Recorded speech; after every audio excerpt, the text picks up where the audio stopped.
भोंदू बाबा आणि नेत्यांच्या काळ्या धंद्यांची साखळी उघड. अंजली दमाने यांचा राजकीय भूकंप घडवणारा सर्वात मोठा गौप्यस्फोट.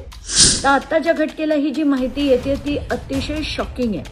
9 तास 36 मिनिटं रुपाली चाकणकर भोंदू खराची करत होत्या रहस्यमय चर्चा. गुरु सोबत कोणी एवढं बोलतंय का?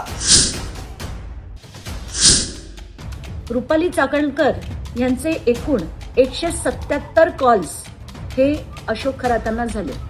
उपमुख्यमंत्री एकनाथ शिंदे देखील भोंदू बाबाच्या दरबारात करतात 17 वेळा कॉल. या कॉलचं रहस्य काय?